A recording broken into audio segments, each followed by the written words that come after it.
Hey everyone, welcome back to the Sideletters. It's summer, which means the whole team is taking a well-deserved break this week, so no new recording.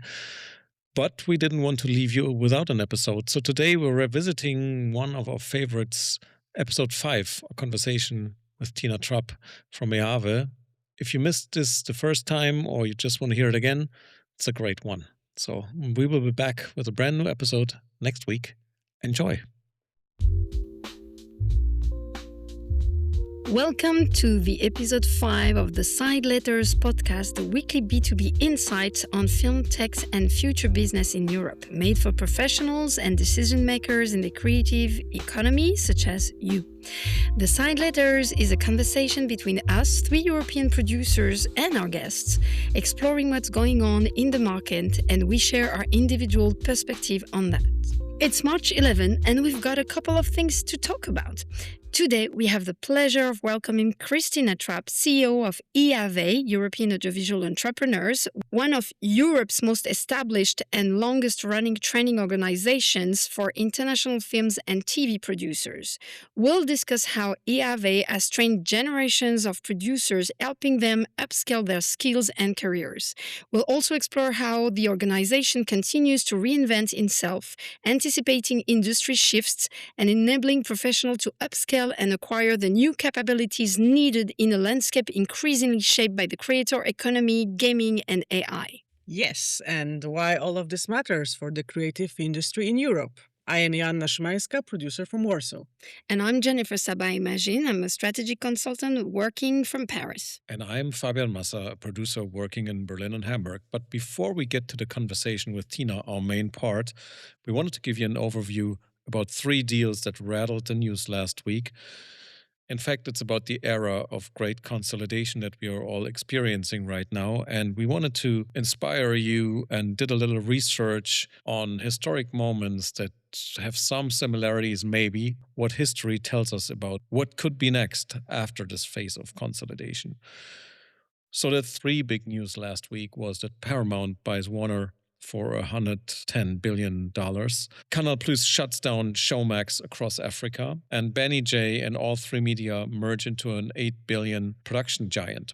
So if you're an independent producer watching this, it feels like the ground is shifting beneath your feet, and you're right to be concerned, but somehow I feel that we've seen this movie before, and maybe there are some takeaways from historical parallels of strong consolidation in the markets that help us navigating also with regard of possible outcomes of all this.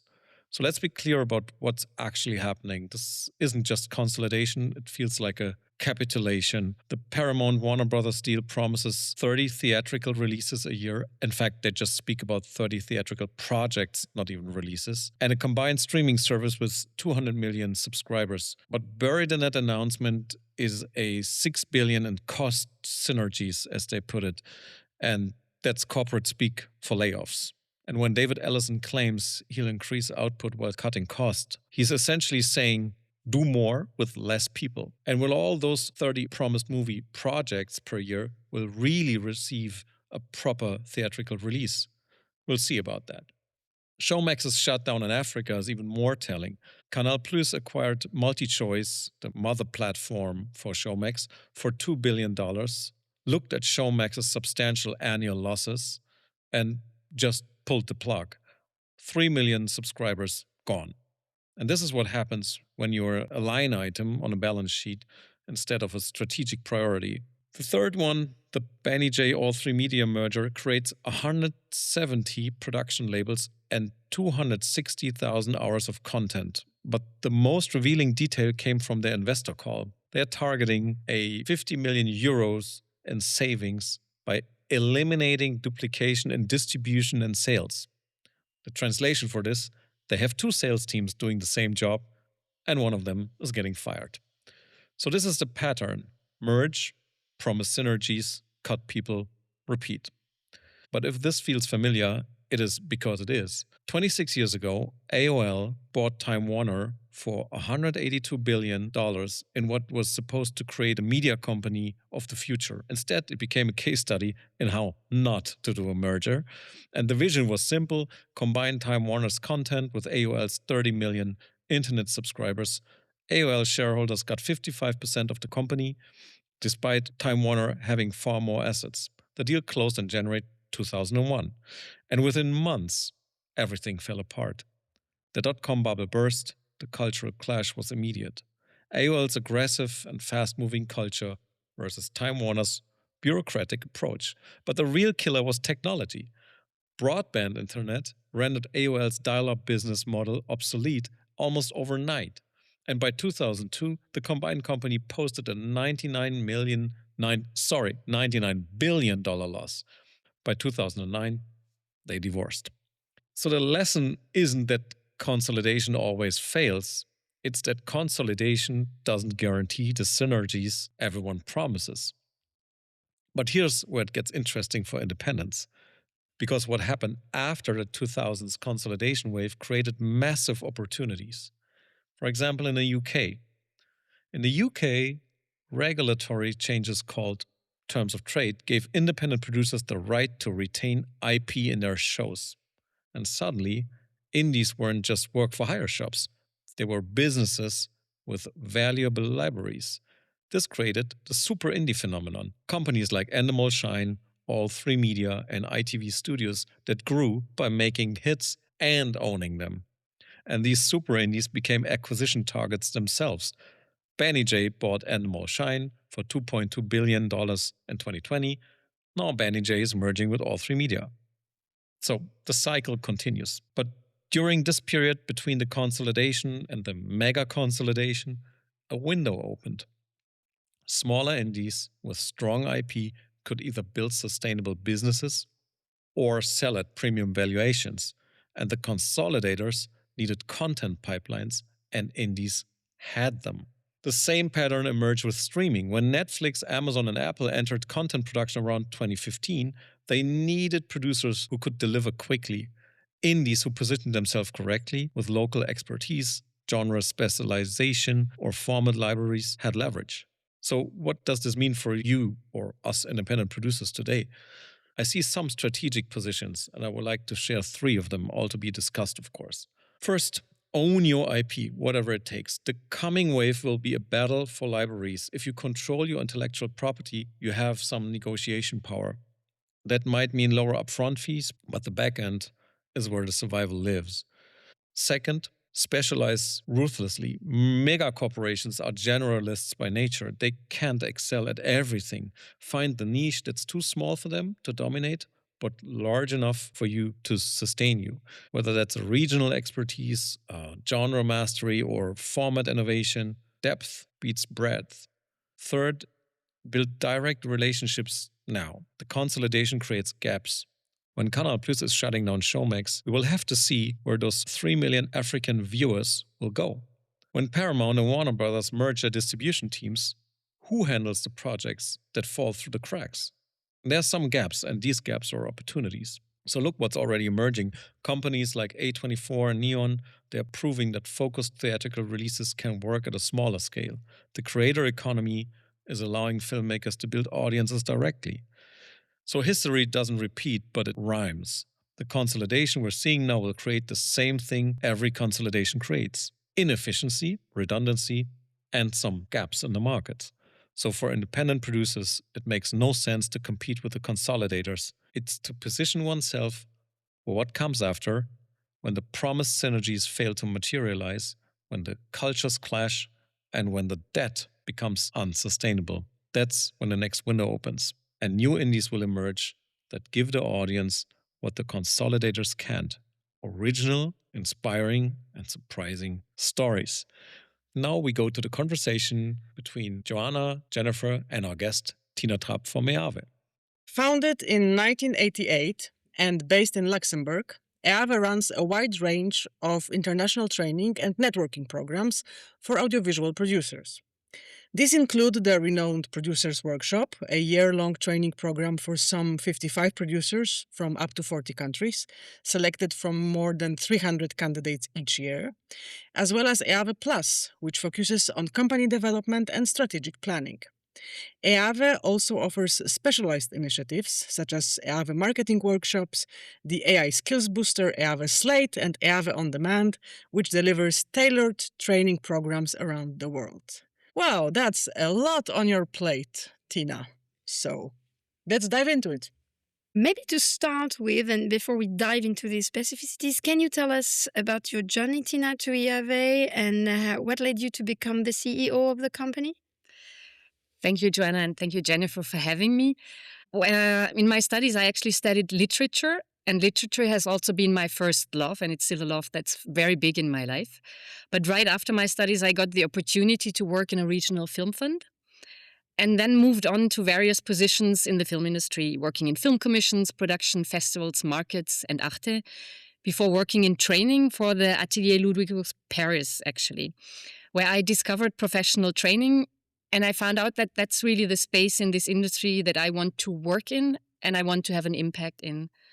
And EAVE, more specifically, had actually been my dream destination before I was able to join and asked to join it. And when I finally joined in late 2004, I started as program manager and I had various positions within the organization before actually becoming CEO in 2009. When I joined at that time, EAVE was quite a different beast than it is today. It was only European producers participating, and also we only had the producers workshop back then. Since then, a lot has happened. We've been questioning and renewing the methodology, the kind of scope we have, created a lot of new programs. So that's also what makes me still feel that it's still my dream job, because I love to work first in an international environment.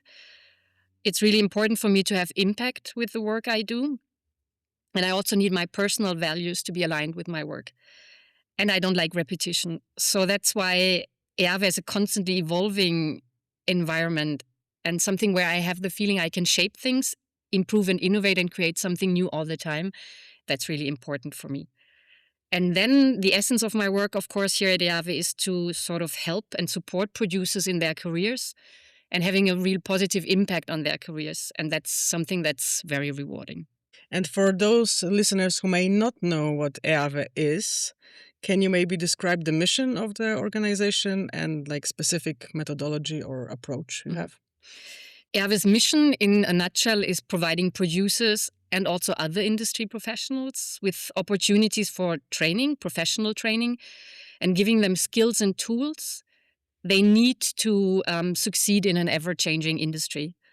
The methodology is quite unique and has been sort of invented by EAVE in 1988.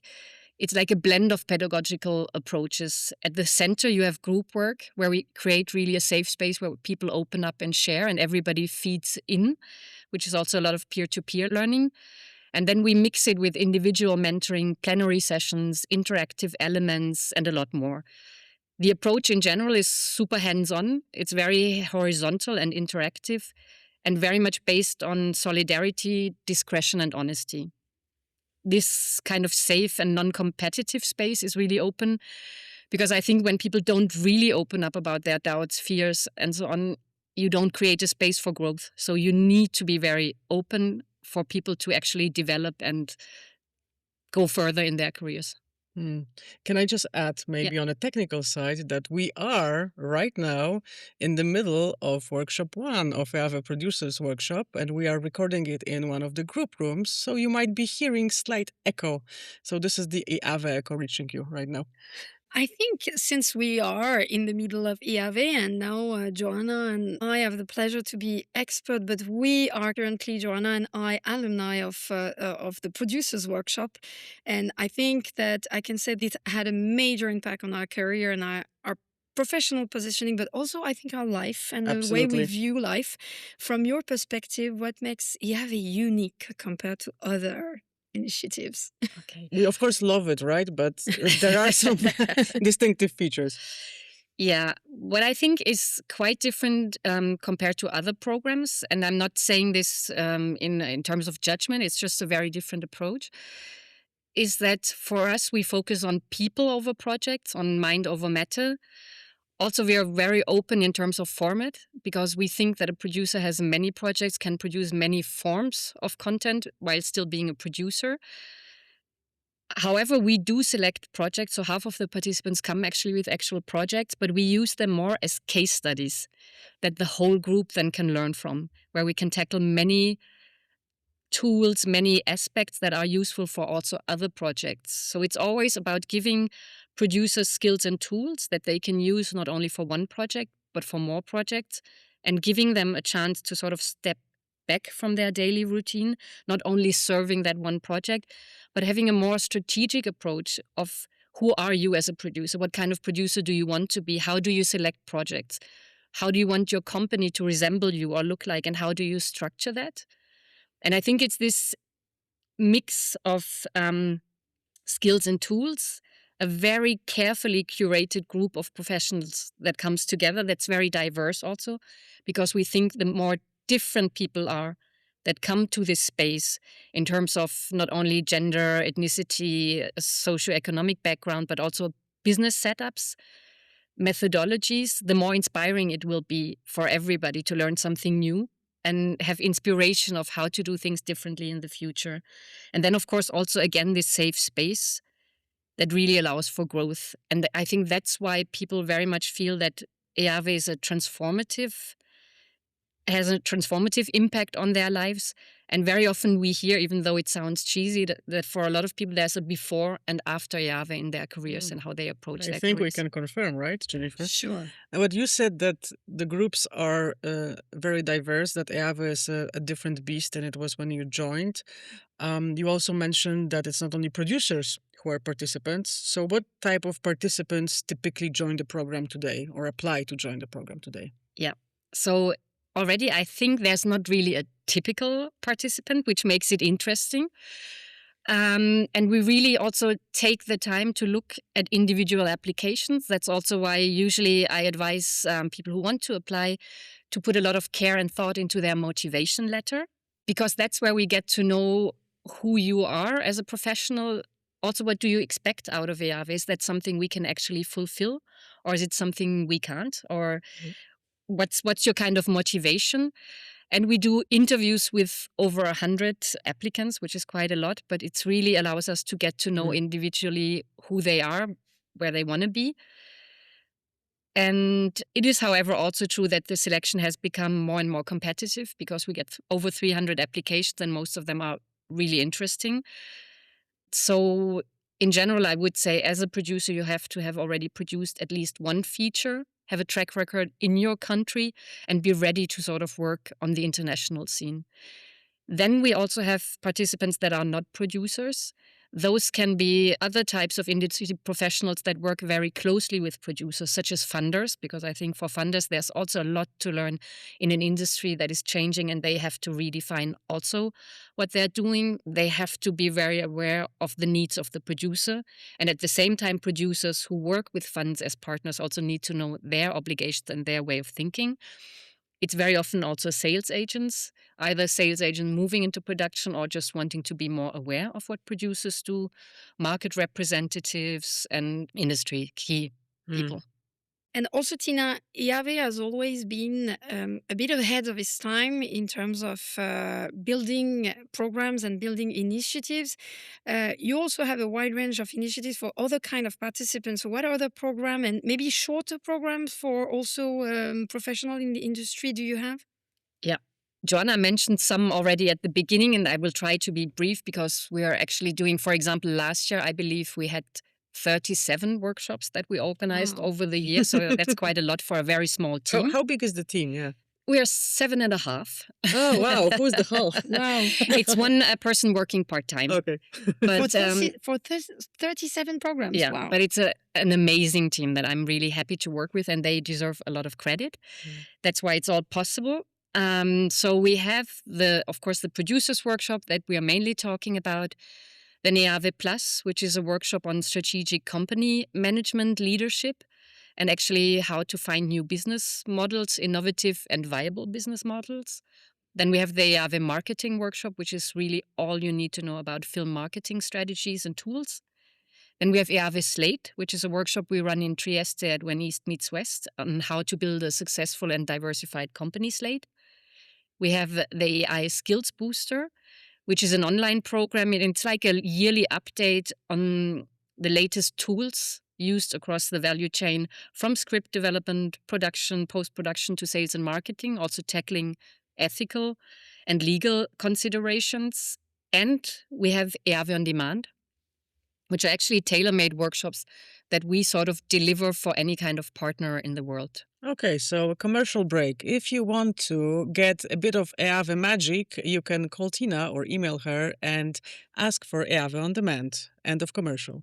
Okay, the number of workshops, I think, also seems to represent your reaction to the changing of the industry. So maybe you can tell us more a little bit about that. How do you, as a program and your training programs, respond to how the industry is changing? One thing that I would like to add to that is that usually our policy is not to endlessly create new workshops, but we are also very much revising the content of our longer running programs. So that takes a lot of care and attention. And we want to open as many doors as we can for the producers that are attending the programs. And one thing I think also, we are of course talking now a lot about how the industry is changing, but at least in my short or long, how you want to call it, career, one thing I can safely say, it has always been changing and evolving. So not only in the past 10 years. And I think in particular, the role of the producer, who's sort of the motor and the driving force of the creative film industry, those responsibilities and roles have changed a lot. So that's also why a program like ours has to continuously change to make those producers ready and future-proof to sort of succeed in this industry. One element of this is also, and you are two are good examples of this, is that our consultants are all active industry professionals. So on a daily basis, they share the same reality with our participants and share the same challenges. They come also from different countries and backgrounds. So again, it's a group that should be as diverse as possible.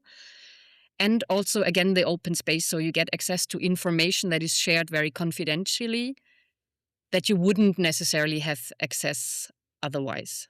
And if I can add to this, I think this is really something that allows the participants to be always ahead of their times, at least, or realize the realities. Because what always, for me, distinguished EAVE from other workshops is that to be a group leader, to be an expert, you actually need to have your skin in the game and to understand the challenges the participants also might be going through.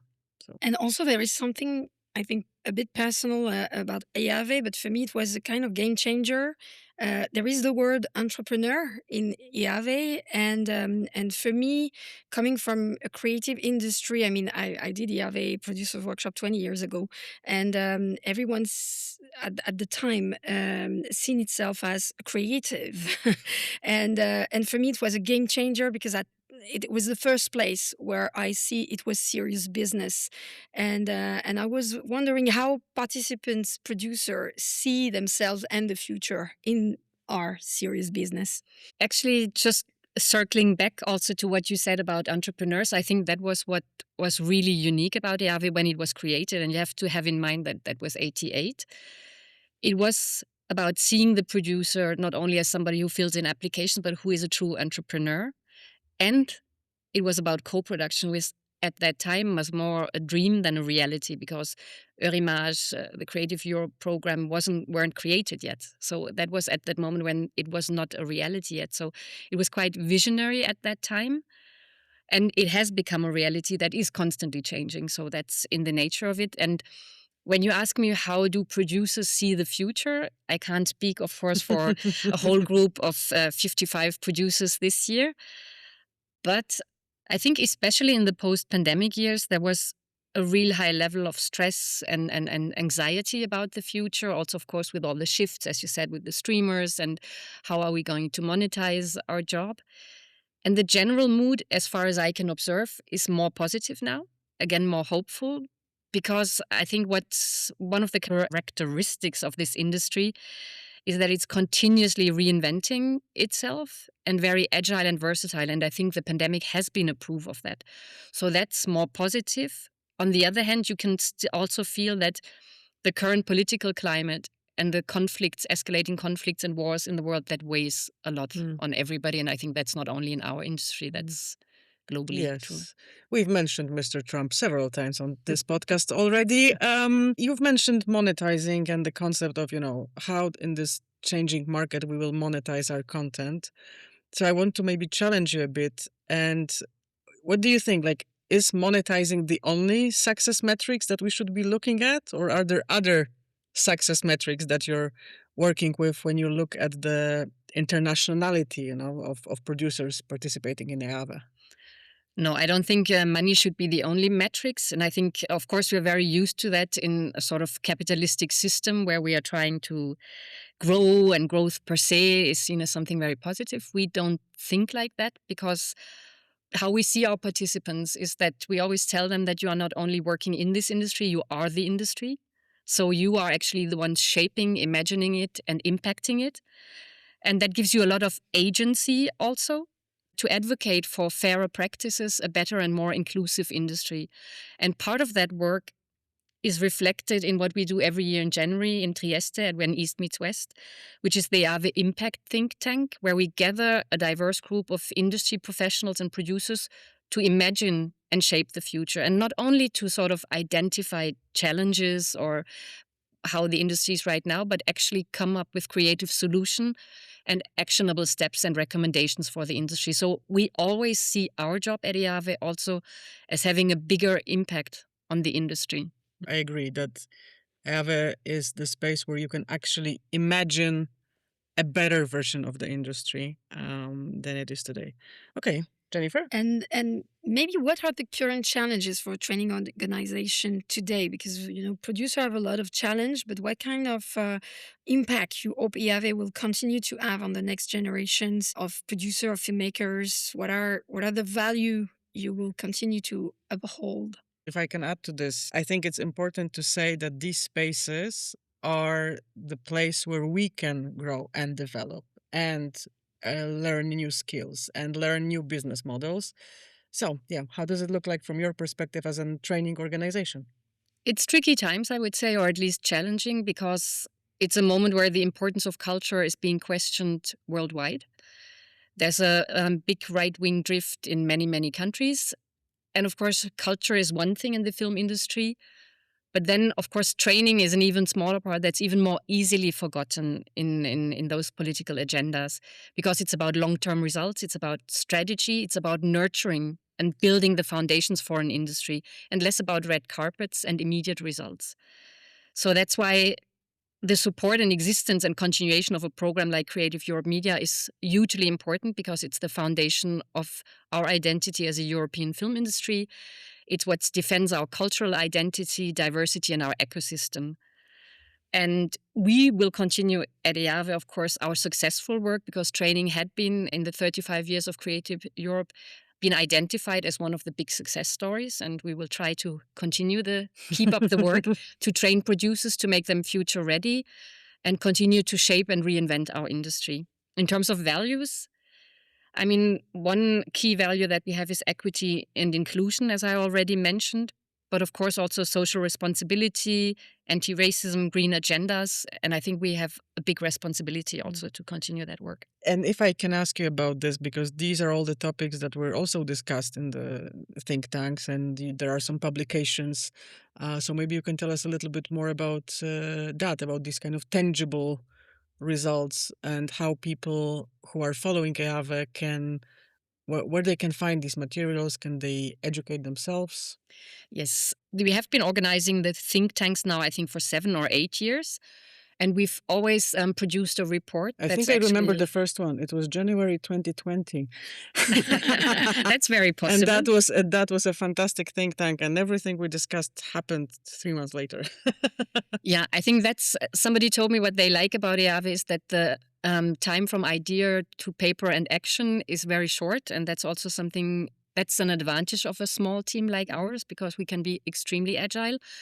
And the reports, it's very important for us that we publish them, because it's all about sharing, not only within EAVE, but also like the values and like the results we have. We want to share them. And you can find all the reports on the EAVE website under EAVE Impact, which is a big part of our work.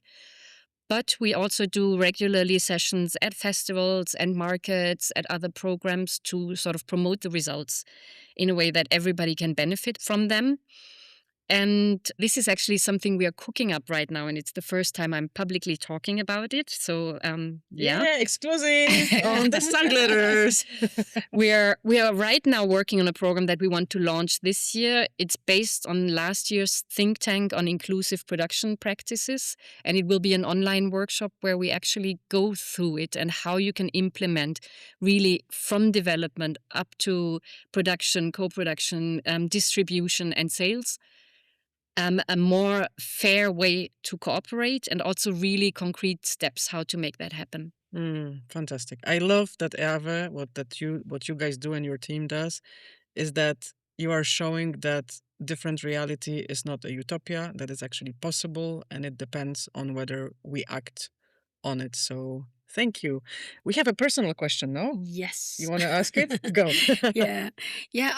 I was wondering, it's really personal, Tina, but what kind of producers or filmmakers continues to inspire you today? You don't have to mention us, right? But other Of course you too.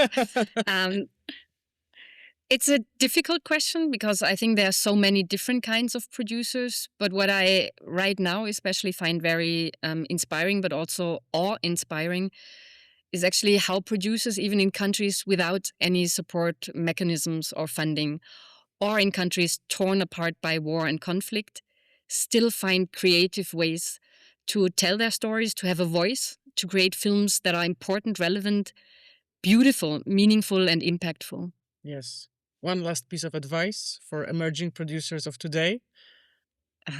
That's maybe a bit of repetition, but I would like to remind all the producers to feel empowered because they are the industry, they are agents of change. You have an advocacy to do something about it and make this industry better. I'm going to cry. Well, me too. We have to wrap it up because we, as we said, are in the middle of the producers workshop and Tina has a lot of duties to attend to. But thank you so much. Thank you, Tina. For your time. Thank you both.